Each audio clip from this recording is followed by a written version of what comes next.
আসসালামু আলাইকুম সবাইকে। ওয়াইএসএস ইংলিশ কেয়ারের পক্ষ থেকে শুভেচ্ছা আপনাদেরকে। আমরা আজকে ট্যাগ কোয়েশ্চেন এসএসসি ময়মনসিংহ বোর্ডের 2023 সালের প্রশ্নটা সলভ করব।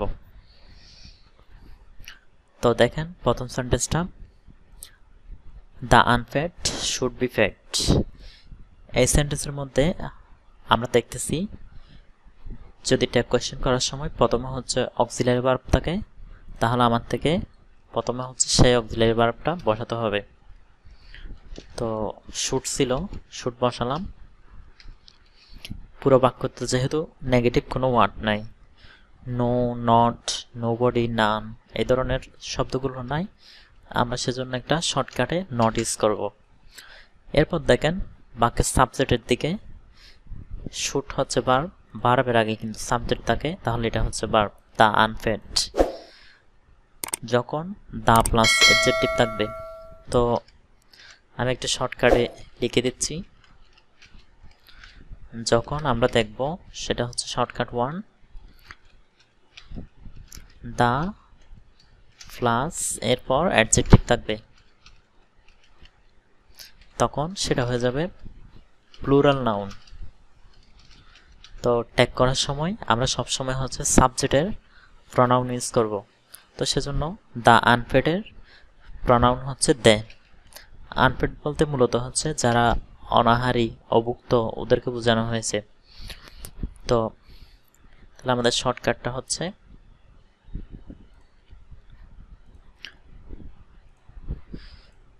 দা প্লাস অ্যাডজেক্টিভ, তাহলে সেটা হয়ে যাবে প্লুরাল নাউন। তাহলে ট্যাগ কোয়েশ্চেনটা হবে শুড নট দে। এর পরবর্তী সেন্টেন্সটা খেয়াল করব, he let me do the work.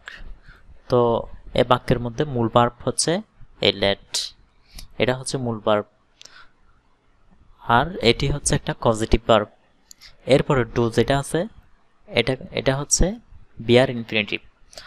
তো এরকম যখন থাকবে তখন আমরা লেটকে ধরে নিব ফার্স্ট ফর্ম। লেট এটা যখন পজিটিভ ভার্ব হিসেবে বসবে তখন আমরা সেটাকে ফার্স্ট টেন্স ধরে নিয়ে অর্থাৎ ফার্স্ট ফর্মের ভার্ব মনে করব। তো সেটার জন্য একটা শর্টকাট লিখে দিচ্ছি, সেটা হচ্ছে ভার্ব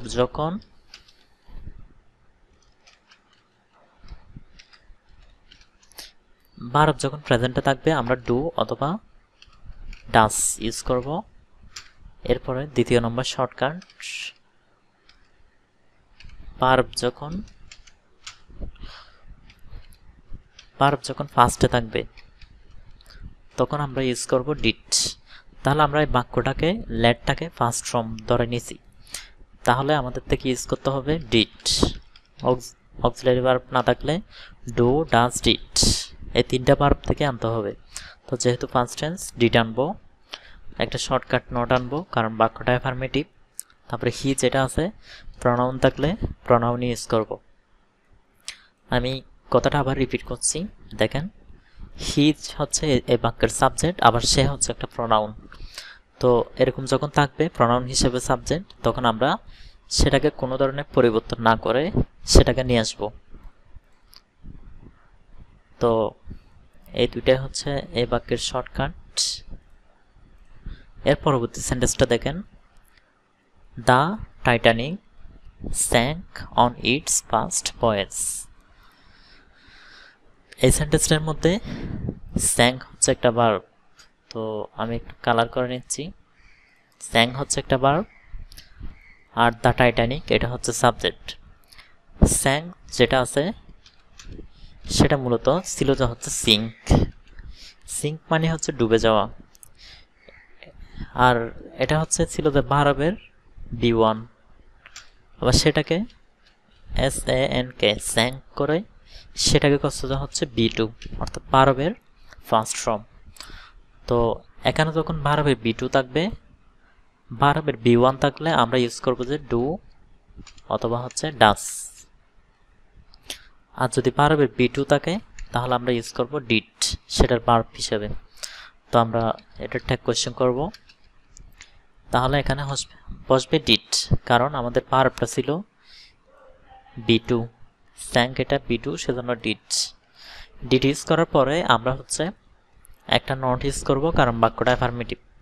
দ্য টাইটানিক যেহেতু এটা একটা জাহাজ, প্রনাউন হিসেবে আমরা বস্তুবাচক জিনিসের জন্য ইট ইউজ করব। তো এটাই হচ্ছে আমাদের ট্যাগ কোয়েশ্চেন। দেখেন এর পরবর্তী বাক্যটা, এই বাক্যের মধ্যে আমরা একটু শর্টকাটে মনে রাখবো বাক্যটা। কোনো বাক্যে যদি প্রথমে থাকে দেয়ার প্লাস এরপরে ভার্ব থাকবে, এরপরে কিন্তু সাবজেক্ট প্লাস ধরেন ডট ডট বাকি অংশ থাকবে, এটার নাম হচ্ছে অ্যাসারেটিভ। এই বাক্যটার নাম এটা হচ্ছে অ্যাসারেটিভ সেন্টেন্সের একটা স্ট্রাকচার। তো দেখেন কোনো বাক্য যদি আবার দেয়ার এরপরে যদি ভার্ব থাকে আমরা সে ভার্ব টানবো আর দেয়ার টানবো। তাহলে দেয়ারের আগে পরে যে ভার্বটা আছে ইজ, তারপর হচ্ছে দেয়ার। এটাকে নট করি নাই কেন, কারণ এখানে হচ্ছে নেগেটিভ ওয়ার্ড আছে নো, সেজন্য এটাকে আর নেগেটিভ করে নেই।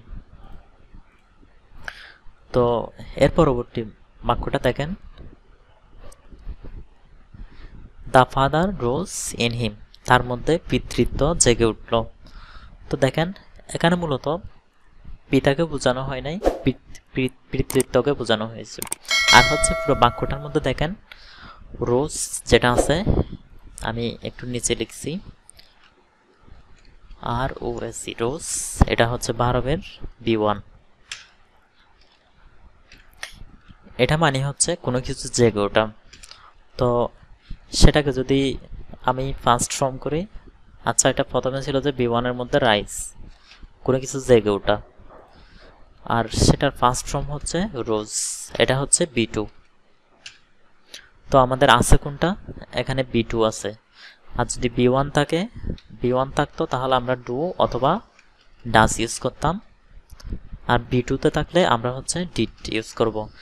যদি ভার্ব না থাকে অক্সিলারি ভার্ব, তখন আমরা এই তিনটা ভার্ব থেকেই ট্যাগ কোয়েশ্চেনের জন্য ভার্ব নিব। তো দেখেন দ্য ফাদার রোজ, এটা মূলত হচ্ছে পিতৃত্ব বোঝাইছে, সেজন্য আমাদের থেকে রোজের জন্য ডিড আনবো। তারপর হচ্ছে বাক্যটাকে নেগেটিভ করব, তারপর ইট ইউজ করব, পিতৃত্বের জন্য ইট ইউজ করব, কারণ এখানে পিতাকে বোঝানো হয় নাই। সো এটাই ছিল আমাদের আজকের পর্ব। তো আমরা সবাই মনে রাখবো আল্লাহ কখনো কারো অবস্থার পরিবর্তন করবে না যতক্ষণ না তারা নিজেরা নিজেদের অবস্থা পরিবর্তন করে। সেজন্য আমরা প্রত্যেকটা টাইম ট্রাই করে যাব, চেষ্টা করব সব কিছু ঠিকঠাকভাবে করতে। সো সবাইকে অসংখ্য ধন্যবাদ। আসসালামু আলাইকুম ওয়া রাহমাতুল্লাহ।